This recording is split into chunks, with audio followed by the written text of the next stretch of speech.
করছো? আমি তোমাদের সামনে এখন দেখাবো মূলো শাকের রেসিপি। তো ক্যামেরাটা একটু ঠিক করে দিই।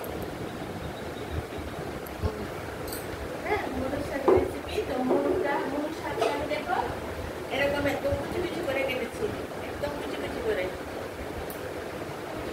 না কাটলে কিন্তু শাক রান্না ভালো হবে না। একদম কুচি তারপর ভালো করে ধুয়ে নিতে হবে, একদম এই যে চালনির মধ্যে ফেলে যত অনেক জল দিয়ে দিতে হবে, নাহলে কিন্তু শাক থেকে পেটে পাখি হয়ে যায়। ভালো করে যতক্ষণ পর্যন্ত না পরিষ্কার জলটা দেখা যাচ্ছে চালনির নিচে একটা বাটি রেখে দেবে, যতক্ষণ ধোবে আর বাড়িটা দেখবে যেন কোনো বাড়িটালি কিচ্ছু না থাকে, অনেক ধুয়ে আর যেরকম আলু দিয়ে আবার শাক থেকে পাঁচটা সাদা তেল দিয়ে খাও, লাল তেল দিয়ে খাও, যেটা দিয়েই খাও করবে। এখানে আমি 4-5টা শুকনো লঙ্কা ছিঁড়ে দিই, মানে এরকম করে দিয়েছি, এরকম করে দিলে নাকি ফাটে না, একটু মাঝখানে চিড়ে দিলে। গরম তেলটা আমাকে আমি এটা দিয়ে দিয়েছি। আর মুলোর শাক রসুন গুঁড়ো দিয়ে খেয়ে দেখবে খুব টেস্টি হয়। এই দেখো রসুনগুলো একদম সেদ্ধ করে দিয়েছি, আর ধীরে ধীরে করে কেটেও নিতে পারো। গরম তেলের মধ্যে শুকনো লঙ্কাটা দিলাম আর এই রসুনটা দিয়ে দিলাম,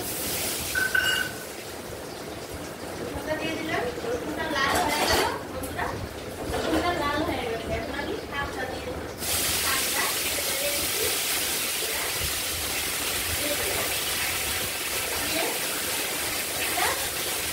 একটু একটু দেখো চামচের আমরা একটু এইটুকু ছোট চামচ দিয়ে একটু হলুদ দিলাম।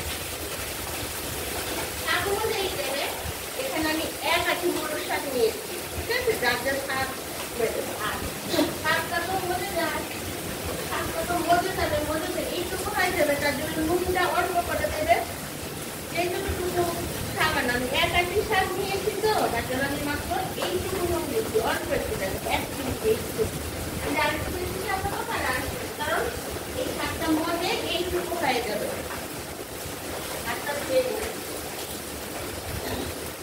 আমি আবার কি জানো তো, নুনটা হাতে ছাড়া চামচ দিয়ে করে পরিমাণটা ঠিক করে দিতে হয় না, হাতে দিই।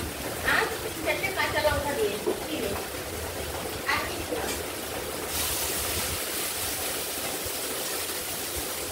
আর কিছু দেবো না। নুন কম করে দেবে, 1 আঁটির মধ্যে এইটুকু নুন দিয়েছি, জোয়ার জল আর একটু হলুদ, আর এখানে পুরোটা দিয়েছি ওই শুকনো লঙ্কা আর রসুন। রসুন দিয়ে মূলোর শাক থেকে খুব টেস্টি হয়।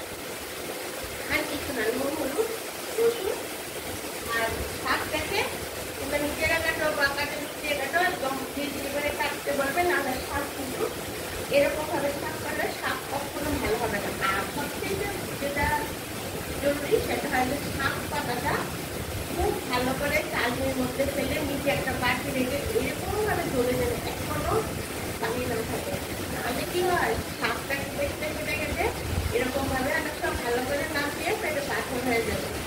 আর শাক পাতাটা বাছার সময় একটা করে পাতা ভালো করে দেখে দেখবে, যেন এটা সব অন্য কোনো নোংরা কিছু বা এরকম করে কেটে নিল না, এক একটা পাতা ভালো করে আগে দেখতে হবে যেন এটার সঙ্গে অন্য কোনো বাজে জিনিস না আছে।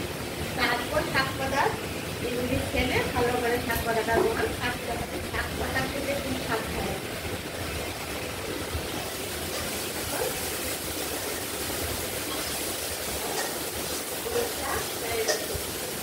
তোমরা আমাকে সাবস্ক্রাইব করবে, আমি প্রতিদিন অন্তত একটু করে ভিডিও দিচ্ছি আর ভালো করে বুঝিয়ে দিচ্ছি যে কীভাবে কোনটা করে। সবাই তো রান্না পারে, এক একজনের রান্না এক এক রকম না। আর দুধের ছোট ছোট বাচ্চা মেয়েরা নতুন বিয়ে দিয়ে হয়েছে, ওরা নতুন নতুন রান্না করলে একটু ধীরে ধীরে করতে পারবে, সেই জন্য। নাহলে তো সবাই এক একজন এক এক স্টাইলে করে, এই আর কি।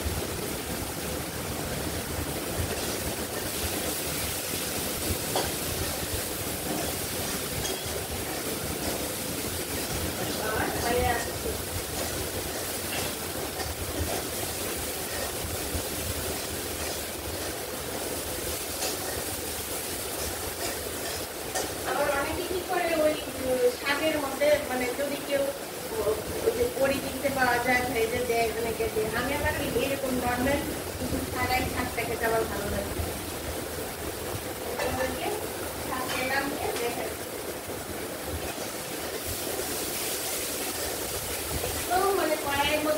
নাড়তে নাড়তে নাড়তে যখন শুকনো চিন্তা হয়ে গেল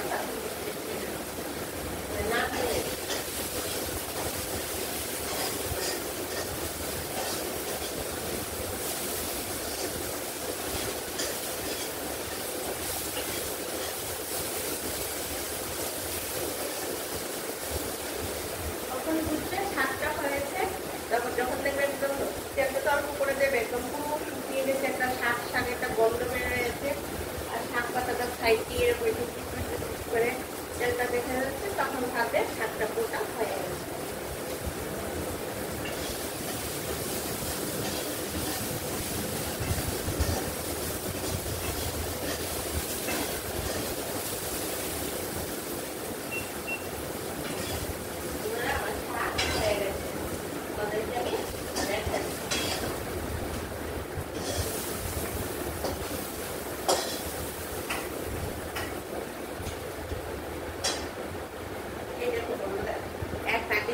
সেরকম কিছু একটা হয় না। দেখো আমার হলুদ শাক হয়ে গেছে। তোমাদের যদি পছন্দ হয় থাকে এইভাবে রসুন দিয়ে করে বাড়িতে করে একবার খেয়ে দেখবে, হ্যাঁ, আর আমাকে কমেন্ট করে জানাবে যে কিরকম হয়েছে। আর সাবস্ক্রাইবটা করে দিও, তাহলে আরো অনেক নতুন নতুন এরকম পুরোনো দিনের রান্না আমাদের জানতে হবে।